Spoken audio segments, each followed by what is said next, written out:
Hi there everyone, and welcome to another tutorial by Terry working for Siege Studios.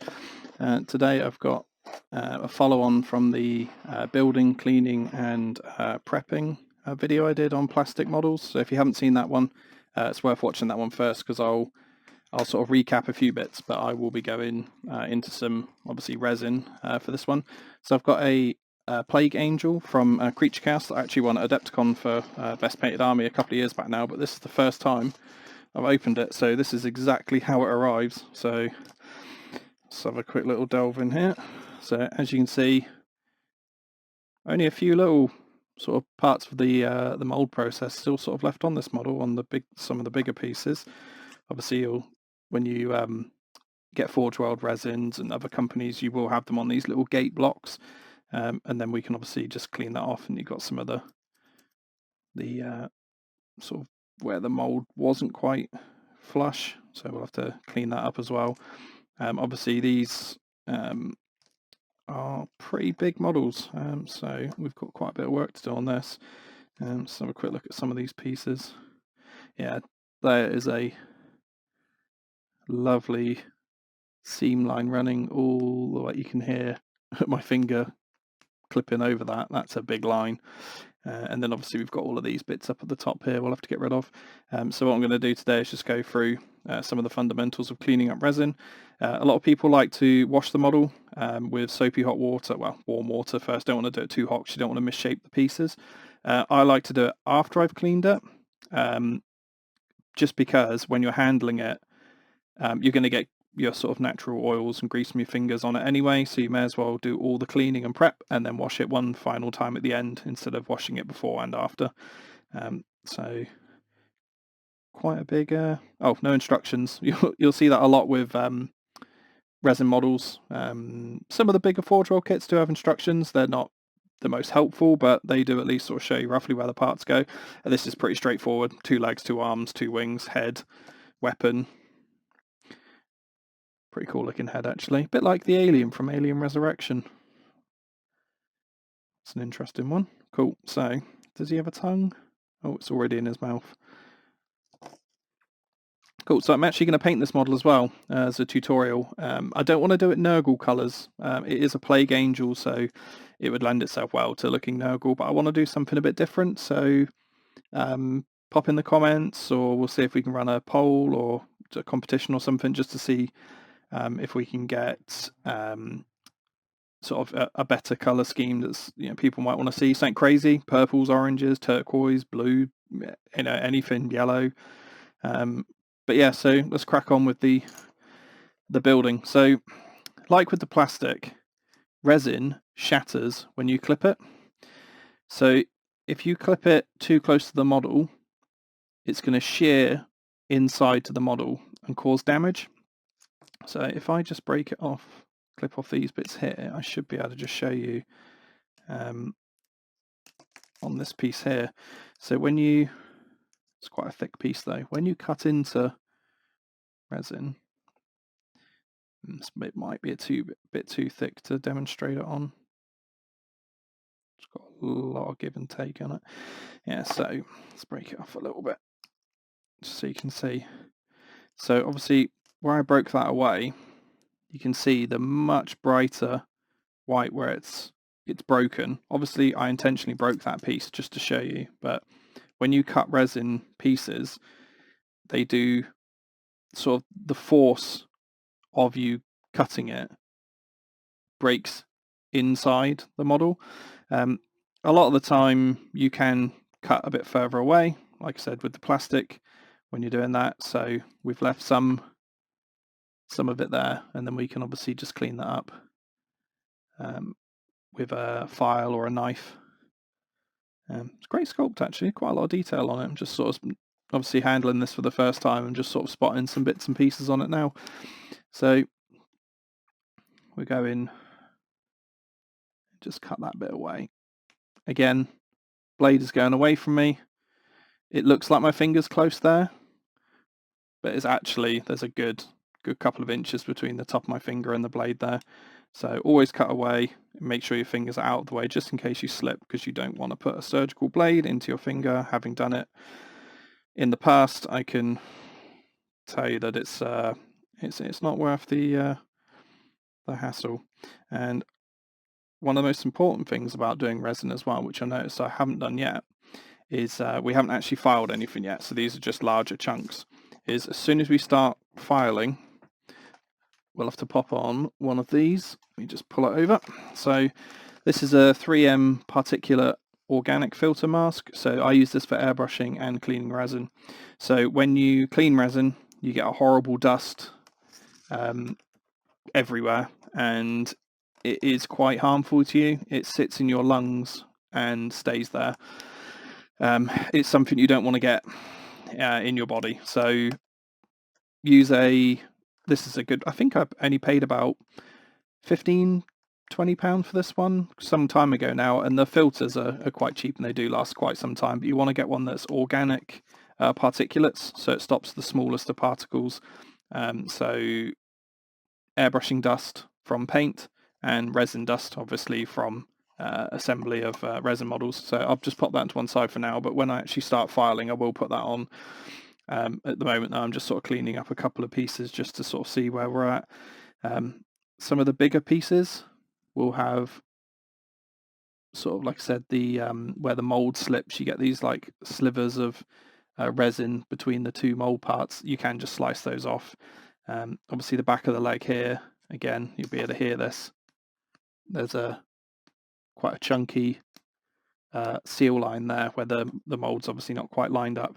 So if I'm going to start scraping here, again, that's going to cause dust. So what I'm going to do is just do a couple of pieces to get to the point at which I can start filing, and then I will pop my mask on and it will sound like I'm either Bane or Darth Vader, so it will make recording audio slightly interesting.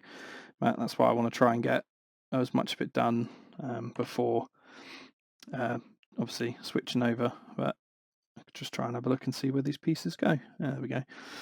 So he's quite a tall chap actually. Yeah, so what we'll do, I think I might assemble it in one piece and not do too many sub-assemblies. It looks like the body should go together quite happily. The dry fitting of this piece into this piece, oh no, it does go in straight away. I was going to say I might have to do a bit of resizing of that plug, but so this is the sort of the main sort of things I want to go through. Is this gap is quite big.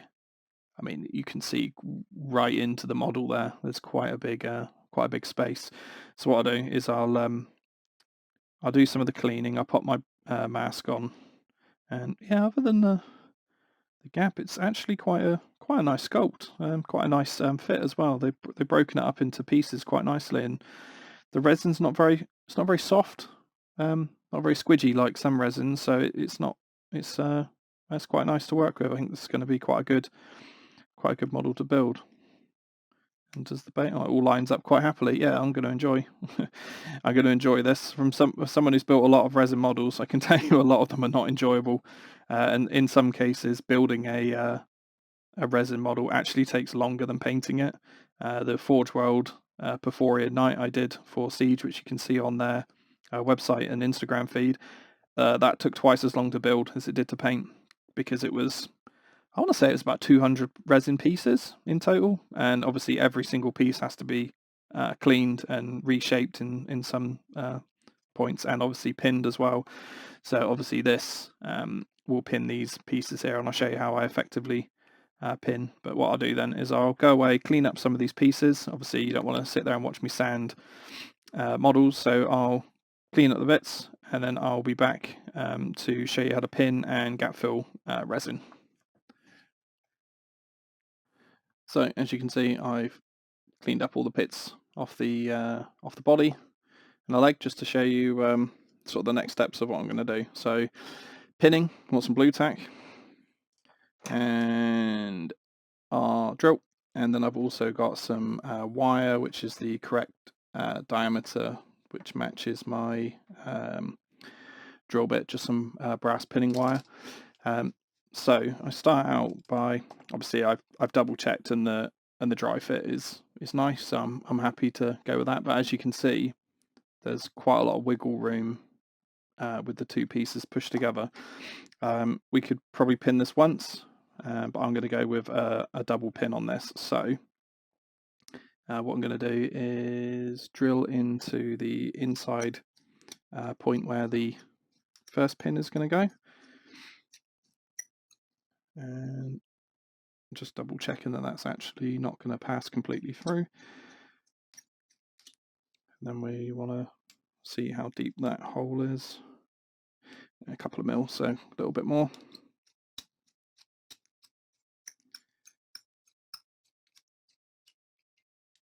And let's have another little look and see how deep the hole is. Yeah, it's probably okay. So this is the bit, and I'll do the other one in the other corner there. So we've got plenty of stability for our model. So this is a bit that people often struggle with, is when you pin, getting the holes to actually line up where they want to connect the two, obviously, bits of the model. And I'll show you what the blue tack's for, and why I've opted for that.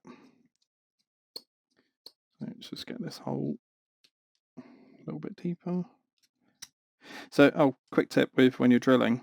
I've heard stories of people drilling into resin with electric drills, and when you drill with an electric drill, because it's rotating so much, that it can actually cause the resin to heat up from the friction from the drill bit and the speed that it's going, and actually cause the resin to almost liquidize around the drill bit.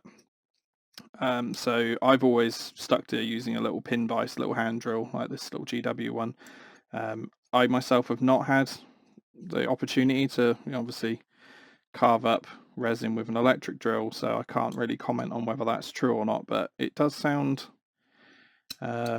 completely viable in the fact that if you heat resin up with a hairdryer, you can bend it, so obviously the resin would get super soft if a drill bit is spinning at a couple of thousand RPM in there. So let's just double check our holes with the wire. Yeah, plenty of room in both. Yep. So what we do with our blue tack is we pop a little bit on the part that we're going to put the second lot of holes in. Push that down. Apply a bit of moisture to the top of it so it doesn't stick to the other side. Pop it in the hole and then push it in quite firm, and we should have it just about peeled up there, but we can see where it's going to go. So if you look at this piece now, you can see we've got two little bits of blue tack that are sticking up, which line up with our two holes in there. So all I do is push the drill bit into the first little, almost sort of little nipple of blue tack, drill in a little bit, pull it away, and then if we just pop that little bit off of that one as well, and then drill into where that one poked out, just enough to get us a marker, pull our bit of blue tack off, and now we've got holes that perfectly line up with the previous drill holes. So I'll go ahead and just drill these in.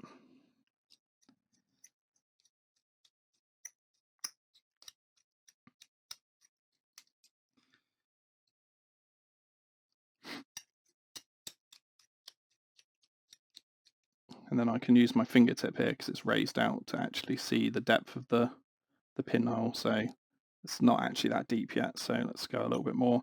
Obviously it's got quite a thick leg, so we can pin in quite far. Obviously when you're pinning smaller pieces, just be very mindful of the drill bit coming out the other side if you go a bit too far with it. So let's have a check on that one. Check the depth of that one with our fingertip. Yeah, it's not too bad. But like, because we've got the double pin, we're going to get a lot more stability, and we don't have to have like really thick, deep pins. When I'm building larger sort of Forge World, like tanks and vehicles and Titans and Knights and bits, I will use a thicker brass rod. So I've got a thicker drill bit, thicker brass rod, and then obviously that gives you a much stronger pin. So let's just double check the depth of that one again. Yeah, that one's good now. Right, so we can cut off 2 small pieces of wire, bit of glue, pop them in there, get that sorted out. What I'll do now is I'll mix up some of this milliput, just standard yellow-grey. I'll mix some of that up, I'll glue this in, and I'll come back and show you the gap filling. Another quick reminder, when you're using pinning wire, don't use your nice, soft, really delicate GW clippers. Use some older ones to cut wire, because if you cut this, like I said in my plastic tutorial, you can actually damage the blades on the clippers. So use some old ones, or again, I use these old cheap little wire cutters, little nose pliers.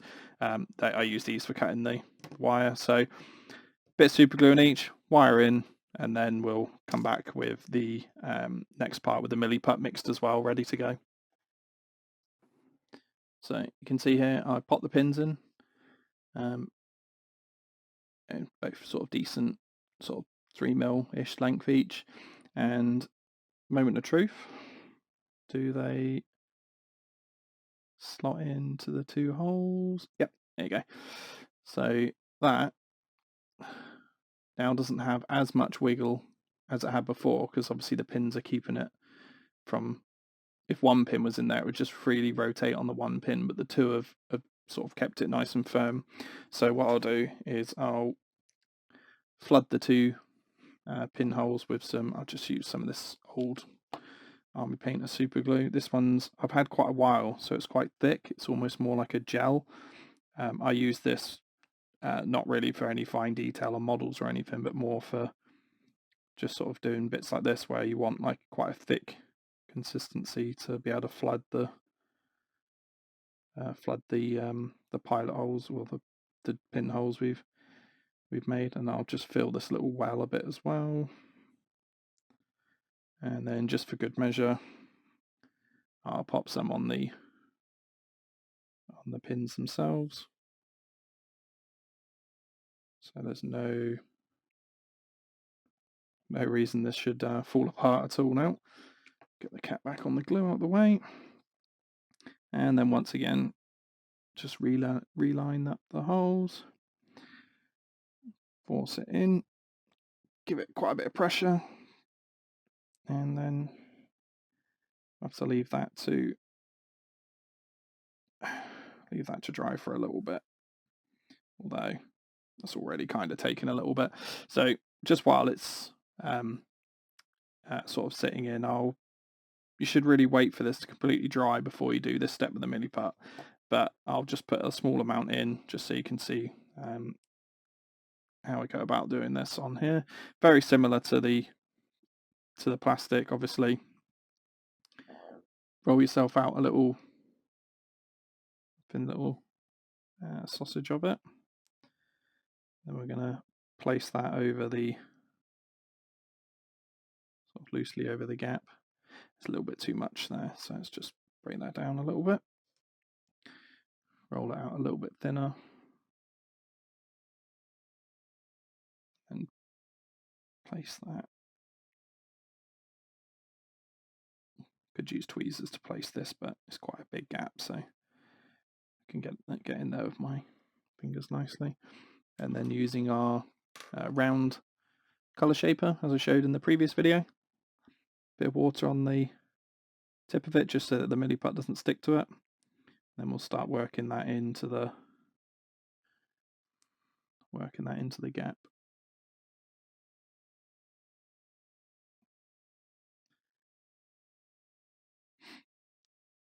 And as I said before, milliput being water soluble, you can actually thin this down quite a lot to really push it into those gaps. So if we pull up this bit here, take that out of the way for the moment, just start working that bit there. You can already see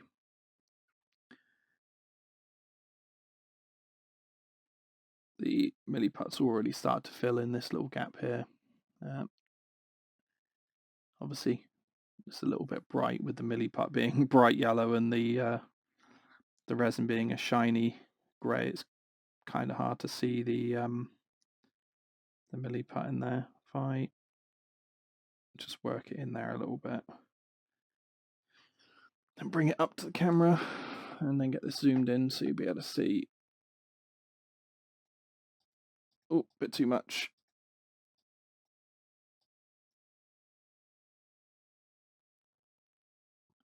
Should be able to see in there. Yeah, it's just a little bit bright from the resin's a little bit shiny. There you go. So you should be able to see that it has started to fill in this gap here. It's just a little bit too bright at the moment from the light. But what I'll do is and obviously I've got water on the surface as well to help blend it in. But once that's dried, I'll be able to show you a little bit better. So what I've done is I've just dimmed my light a little bit so you can see now the milliput in the gap there, so a little bit tidier. And obviously I can start working this end now.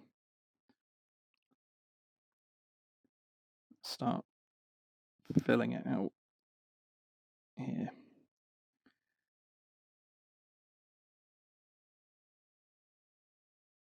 You can see it started to build up on the tip of the tool a little bit, so I'll just wipe that off on that other piece of milliput. And then straight back into soften out over the gap.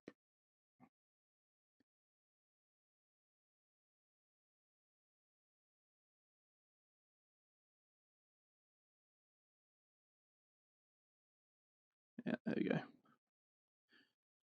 And then once it's completely dry, what you can do is just double check that you can't feel a gap there with like the tip of a tool or the or your finger if you can get it into the recess. Very, very similar to obviously filling the plastic gaps. It's just the resin ones are normally more of a thicker sort of odd shaped gap where the two parts don't quite line up, whereas with plastic it's more of just like a straight thin production gap, or in the case of the cloaks I showed you on those Victrix Guard in the plastic video, sometimes they are in quite poor places, but this is kind of just a case of working it back, the milliput backwards and forwards to get a nice gap. But once that has dried, you can apply a bit more milliput over the top and smooth it out more if necessary, and maybe sand it a little bit if the milliput's a little bit uneven on the surface. But that is pretty much all there is to building resin models. It's just about getting the fit right and then getting your pins in the right places, and then obviously filling in those gaps. Like round the front here in the leg, there's barely a gap there at all, so I don't even have to do anything with that. Just a little bit, there's a little bit under in the thigh bit there that you can see, and obviously on the top of the leg here there's a little bit there. But yeah, that's pretty much it for me from this one then. Again, like I said, I want to obviously paint this one up in some weird, wild colours and not just stick to green Nurgle, because I've got a video for Nurgle coming at a later date when I start working on a semi sort of display piece for a project, and I'll do quite an in-depth Nurgle then, probably multiple part video, because there's a lot to the model and I want to cover a lot of Nurgle techniques that I've used throughout my various army and display pieces over the last couple of years. So that'll be something to do there. But this one, like I said, any weird, wonderful colours people want to see, maybe techniques or something, we'll put up a discussion or poll or something on Patreon or Discord, and then you guys can fill your boots there, and we'll see what see what sort of colour schemes or something I can come up with for you. And that's it from me today, and I hope you enjoy and get those resin models built and gap filled. Thanks for now, bye.